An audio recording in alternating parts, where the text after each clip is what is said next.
그러니까 이 여인은 귀신에게서 자유를 얻었지만은 저 많은 귀신 들린 이 여인을 통하여 점을 봐주고 돈 버는 주인 편에서 보면 많은 어려움이 있죠. 이제는 돈 벌 길이 없어요. 그래서 바울 사도를 간에 고소를 합니다. 로마인 우리가 전하지도 못할 이상한 것 전하고 그러면서 죄를 만들어가지고 바울에게 뒤잡아 씌웁니다. 그러니 고소자의 말만 듣고 바울과 신라를 불러서 두들겨 패는 거예요. 고소자의 말만 듣는 거예요. 여러분, 사회가 이상해지면요, 고소자의 말만 듣고 갖다 막 가두고 그런단 말이에요. 여기도 보면 심히 때리고 옷을 벗기고 감옥에 집어넣고 착고에 채워놨습니다. 이럴 때 억울하다, 무죄하다라고 소리치는 것보다는 하나님이 왜 나를 여기에 보냈을까? 하나님의 계획이 있는 줄 알고 밤중쯤 기도했다는 거죠. 그랬더니 하나님이 옥문을 열고 옥틀을 움직이고 그들에게서 채워진 착고가 쫙 풀렸어요. 그러니 간수가 죄수들이 도망한 줄 알고 자결하려고 할 때 간수를 향하여 야, 우리 여기에 있어. 죽지 마. 라고 얘기를 하니까 간수가 자기의 고정관념이 무너졌다고 그랬죠. 무너졌어요.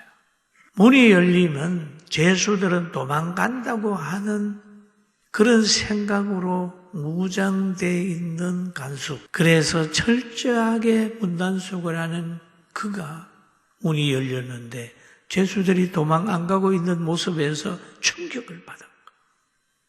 그러니까 굴에 엎드려서 선생님들이요, 내가 어떻게 하면 구원을 받겠냐 물어보는 거죠. 그때에 주 예수를 믿어라 그리하면 너와 내 집에 구원을 얻으리라고 하는 그런 복음을 바울 사도가 간수에게 전하니까 그가 예수님을 영접했습니다. 그리고 세례를 받았어요. 거기에서 끝난 게 아닙니다. 자기 가정으로 모셔갔어요.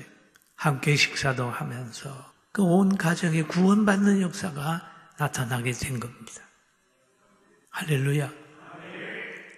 깊은 밤은 생명의 역사로 이루어지게 된 거예요. 그리고 날이 새 옵니다. 날이 밝았어요. 날이 밝으니까 오늘 본문에 그러잖아요. 날이 새매 상관들이 부하를 보내어 이 사람들을 놓으라 하니. 놓으라 하니. 참 이 권력 없는 사람은 서러워요. 죄가 없으니까 놓이는 겁니다. 죄가 없이 매를 맞은 거예요. 죄가 없이 갇힌 거예요. 완전히 인권이 짓밟힌 겁니다. 날이 새니까 놔주라. 죄가 없잖아요. 뭐 가둘 이유가 있나요? 간수가 그 말대로 바울에게 말하여 상관들이 사람을 보내어 너희를 놓으라 하였으니 이제는 나가 편안히 가라. 이제는 편안히 가라. 죄 없는 것이 판명됐잖아요. 이 세상의 권력자들이 사람들의 인권을 무시하는 일면을 보여주고 있는 겁니다. 그 당시에 유대인들이 그만큼 로마 사람들에 의해서 인권이 짓밟히고 있는 거예요. 왜냐하면 바울을 유대인으로 알고 있기 때문입니다. 복음 전하는 자를 고소한 자의 말만 듣고 잡아가두고 이렇게 짓밟았어요. 그때만 그럴까요? 그때만 그럴까요? 제가 전 세계에 이렇게 흘러가는 걸 보니까 아무 죄 없이 교회가 테러당하고 믿는 사람이 재판을 받고 그런 일들이 여러 나라에서 이루어지고 있다는 거예요. 여러분, 우리는 믿지 않는 사람이나 거룩하지 않는 것이 권력을 잡고 거룩한 자리 올라서는 것을 보거든 이상해 여기지 말고 말세가 되어 가는구나 라고 하는 걸 생각하고 두려워하지 말고 주님 바라보게 되기를 주의 이름으로 축원합니다. 말세에 나타나는 하나의 징조입니다. 징조. 거룩하지 못한 것이 거룩한 곳에 서고 천하를 호령하는 것처럼 보이지만 나중에는 그 호령이 오히려 죽음으로 자기를 내몬다는 것을 알아야 됩니다. 우리가 구약의 성경을 읽다가 보면 노아 홍수 전의 사건을 볼 수가 있습니다. 노아 홍수 전에 굉장히 많이 타락을 했어요.